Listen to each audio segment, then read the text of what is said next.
everybody hear me on the mic? Yeah. Yeah, all right. So, good morning. It's good to see a lot of familiar faces. And just to say a little bit more about my dad, Dr. Elias, he said George, Yaqub Abdullah, but maybe we'll have time to say why his last name, my last name isn't Abdullah. But we'll save that for a little later. So we're happy to be here. We'll be in a few of Mr. King's and Mr. Bush's classes also, so we'll see you around today. So, we thought we would come and share a little bit about my dad's story. And so I'll basically be interviewing and narrating, and he'll provide all of the stories. So, just to tell you a little bit about this is my dad at the airport in Amman, Jordan, before he left to go to Eastern Mennonite College. And so what year is this in? 1967. 1967. Yeah. And so this is his family. And we'll be now telling just a little bit. Back one, sorry. So, who are these people up here on the screen? These are your grandparents, my father and mother. You want me to say more? Well, what were their names? Oh, okay. That's right. My dad or your grandfather's name is Isa, which is equivalent to Chris in our society here. And the grandmother or my mother is Zahiyya. Zahiyya means intelligent. Now, if you go to the Middle East, names have meaning or they symbolize something. Like, let me just say this very fast. My name is Elias, or Elias, we pronounce it here. Some people ask me, are you Muslim or Christian? About 50 years ago, I came to this country. And I said, why these people ask me? They should know I'm a Christian.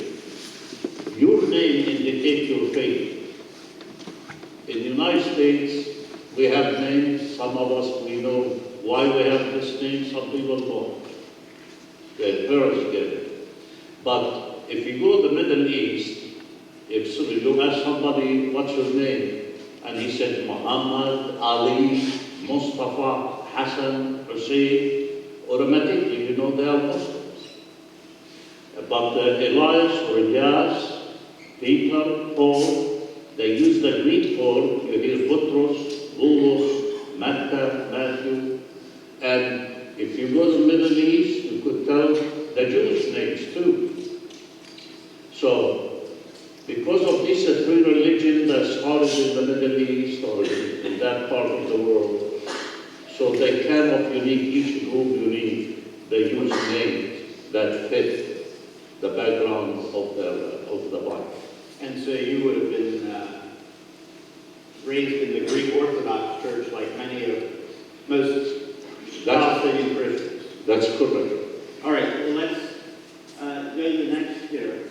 And some of you may be familiar with this map. This is a map of present-day Palestine, Israel, and Jordan. And you can see the town my mother or my grandmother was from is Lidda, and my grandfather here, Zayd. Can you say a little bit about, what did your father do for a living? Yes. My father's family, since he was young, they owned about the 300 olive trees, which means it produced olive oil. And he grew up taking care of that and many fig trees, plus vineyards. And mother family, they make soap in Libya. The soap needs olive oil to make it. So you can see my father's family and my mother's, how they knew each other. Through trade, they need to get olive oil. And my father's family, my mother's family, they made the soap from there. So the grandparents of my side, me, they got to know each other through trade. And that's how mom and dad got married. And so they were arranged. It was arranged with, yes. So they didn't, like, I know you guys are asking each other to, what do you call it, a banquet? Yeah. So there was none of that stuff. Basically, your parents would tell you who you're going to the banquet with. That's right. And you got to spend the rest of your life with them.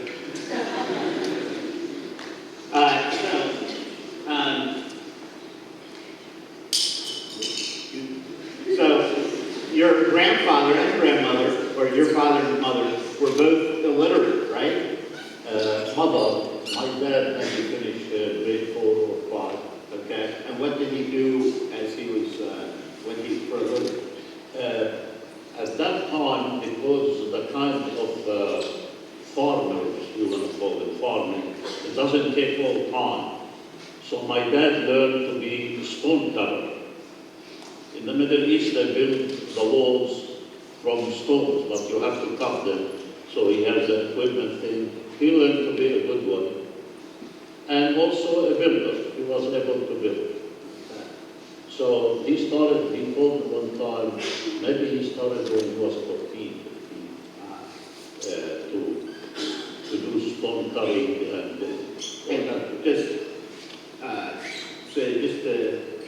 so none of your dad and mom obviously didn't have much education. Your brothers, no one finished high school. No. But then I forgot to mention he ended up coming here to the United States, getting a college degree, and went all the way to get a PhD in Middle East history. And so that's a lot of hard work, I'm sure, in your second language. Yeah. Yeah. You know what's unique about this? The parents were behind their son to get education. Sometimes we say the parents are not educated, so the boys and girls can get that way. But really, it depends on your attitude for education. My dad and mom knew that they didn't have the opportunity to finish school. That I mean by opportunity, there were not many schools, and my parents, when they were your age, they were under the rule of the Ottomans. That's the people of Turkey today. It is not in history the Ottoman Empire.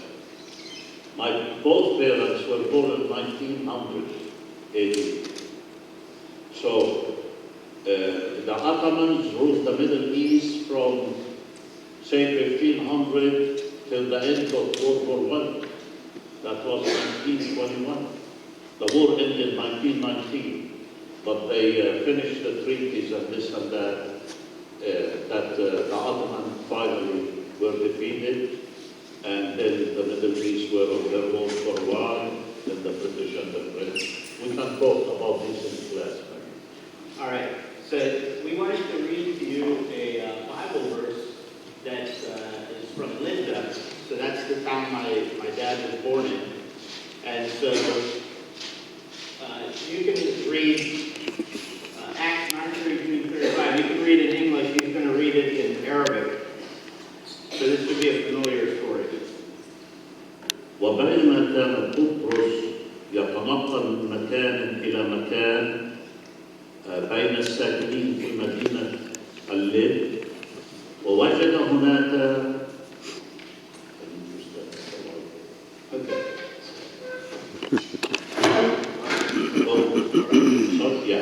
sorry about that, I couldn't see well there. ووجد هناك مشلولا اسمه إلياس مضت عليه 8 سنوات وهو طريق الفراش، فقال له: يا إيناس، شفاك يسوع المسيح، قم ورتب سريرك بنفسك.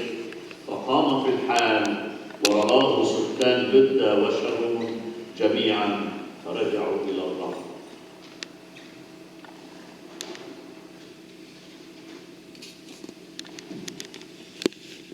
Can we go to the next one? And go to the next one, too. I think we'll just not use this anymore. So here we go. So, up on the screen here, some of you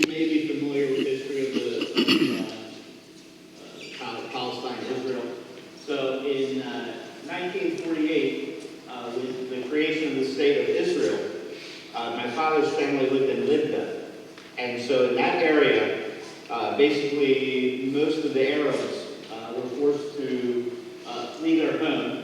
And so you can see an area here, or an arrow, from Libya to Berzait. And so this, could very well have been my father's family. It's called al-Nakba, or catastrophe for the Palestinians, when hundreds of thousands were forced to flee. And it's pretty striking. You can see pictures like this in the news today, in Syria and other parts of the world. And so some things in history keep repeating themselves. But could you tell a little bit of the story about your father left before the fighting started, and your mother refused to leave? That's right. To give you an idea in a half a minute, that things don't happen in a vacuum. The war happens not because you get up in the morning and say, I want to fight something. Things happen, events happen, we call it that's history. In Palestine, since the Ottoman Empire was defeated, the British came and ruled Palestine from 1921 to 1948. Now, between 1921 and 1948, if you remember from history, the Jews weren't treated well in Europe. The Holocaust, Hitler came around, Europeans didn't know what to do with these Jews. They are not the French, they are not the British, they are not German, they are not Russian. What shall we do with them? So the leaders of the Jews, we call them Zionists, they made a plan to establish homeland for them. And again, we can go to the classes. But this homeland, finally, they found Palestine is the right place because of the religious, historical connection. Right. And then, yeah, we'll say a little bit more. Wait, sorry, we're okay. We want to. We'll get that in the lab. Anyway, but you asked about how much? What is the time for? Okay. okay. All right. So there was conflict, and they were forced to flee. That's right. Your family. Now, you guys can go to the next slide. Can you tell? And so. When you fled to Berzait, this is where you lived for a year. What is this? This is, they call it sakifa, or what we call here a barn, small barn. They kept maybe animals there or equipment for farming. Small equipment, not a lot. Like that's the house was really different. But my dad, the only building was this on the land in 1948. And several of us lived there. And no heating, No heating, just stone. Yeah. And it gets cold there. Very cold. Yeah. So after living here, you can go to the next. So they left Berzait and went to Amman, Jordan, like many Palestinians. And you can go to the next one. And you can go to the next one. There we go. Thank you. So this is Amman, Jordan, in 1948. This is now a huge city with millions of people. But so they left and went to Jordan, right? Do you remember that? Were you old enough? I was about 6 years old. If I do something very low, Yeah. but I don't remember. But it was much different than living in a hut in, out in the fields. That's what. Yeah. Okay, we can go to the next one. So here you're growing up, and actually he attended a Catholic school. The Catholics were very kind to the refugees coming from Palestine, and they gave them like free tuition. And so if you would meet my father, you'll know he likes to be on stage. He was an actor. And so here we have early indications. What are you doing here? In our high school, the junior prepared a a graduation party, but not the party we talk about here. Maybe a little sweeping and music and singing, and the head of the junior class will give a speech. I wasn't chosen to give the speech. And then the senior, they have also president to make all of you. They will speak for the seniors, thanking the junior class in the school for the party. Okay, we can go to the next one. And here he's giving a senior speech. These are some of the school administrators. And we'll go to the next one. What are you doing here? This is maybe when I was 10th grade or 11th. We used to have a sports event at the end of the year. But that year, it was 19, if I graduated in 62, it could be 1959 or 1960. They decided to put what you call comedy show. And the Ottomans and the Turks were made fun of in the Middle East, maybe till now. So this guy is supposed to be Turkish captain in the army, and they took us to train us, local people from Jordan or Palestine. And So you're just performing for the little kids at your school? yeah, and their parents and things like that. Okay, you go to the next one. Now, after you graduated from high school, you went back to a place called Hebron and began working at a orphanage school. You can go to the next one. Now, this is a story that has a very connected to this area. And so, who ran the orphanage? MCC, but the person were twin sisters, Ada and Ida Spokesgirls from Moseltown. I understand just before chapel started, Mr. Spokesgirl, your chaplain, knew of them or their parents. He grew up at their church. In Moseltown. Were wonderful ladies, wonderful. And so they actually ended up writing a few books. They lived in the Middle East for many, many years. And what's happening in this picture? We prepare gifts for the students at Christmas time. So all the gifts came from around here, I assume, United States, maybe Mennonite communities. Either they give money or they send literally gifts to these kids. So the twin sisters, Ada and Ida, and us, we were 6 teachers, we'll spend every night before Christmas, maybe a week or two, prepare these gifts in packages, small packages. Okay, we go to the next one. And here he's teaching. And we go to the next one. Are these just students from there? Yes, sir. Okay. Now, you can go to the next one. All right, now we're going to skip ahead many, many, many decades. All right? So, in Lancaster, Pennsylvania, where my dad and mom live now, and where I grew up, there are a lot of refugees from all around the world. And so, obviously, my dad is fluent in Arabic. And so, refugees, especially in the language area, right? So how do you help refugees in Lancaster?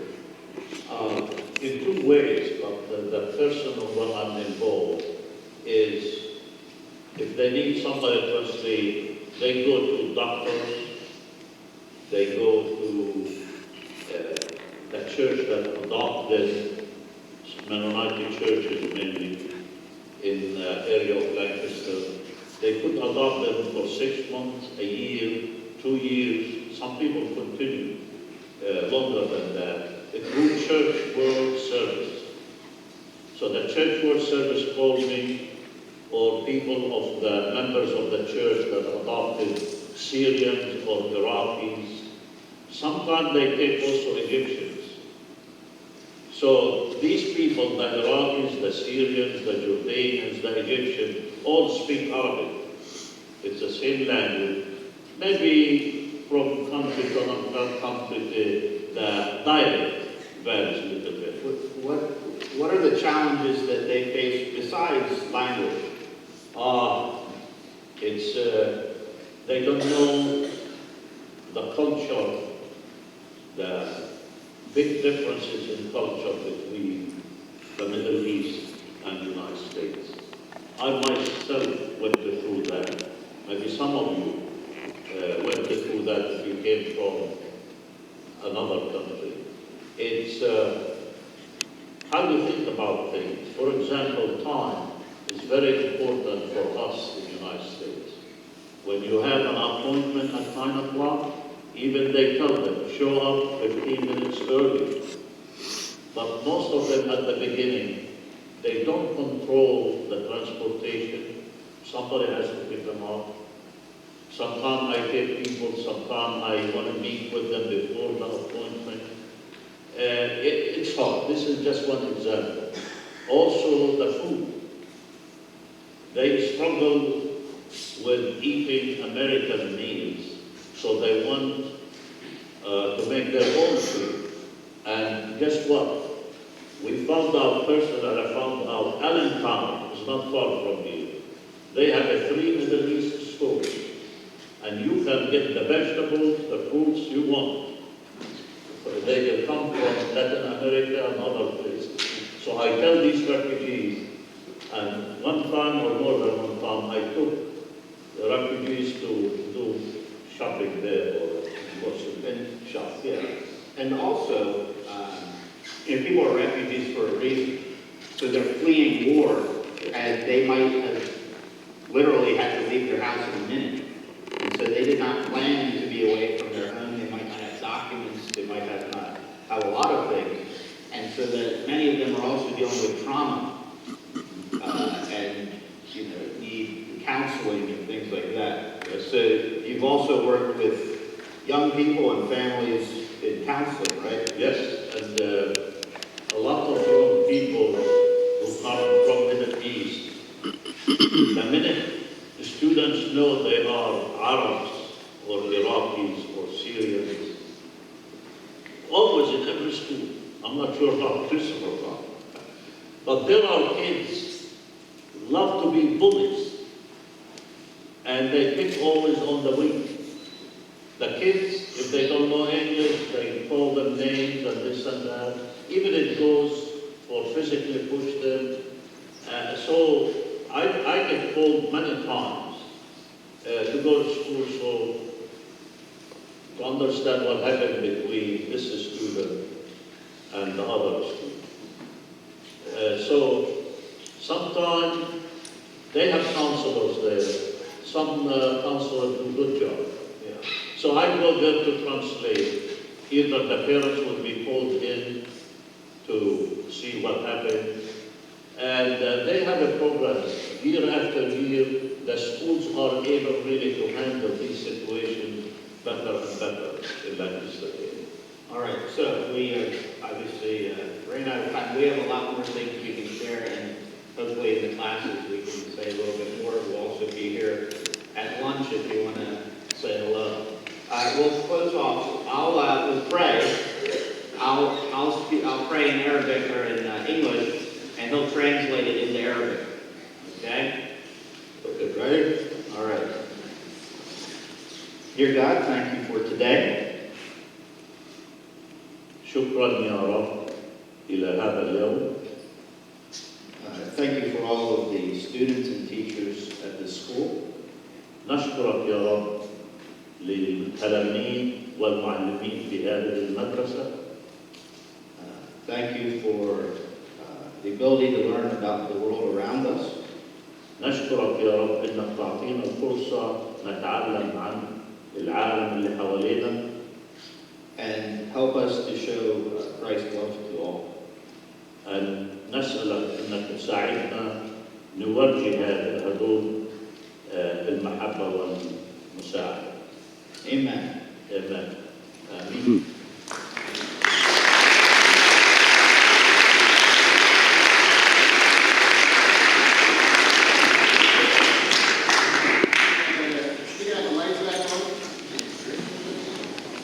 again for sharing the story and the story of God's people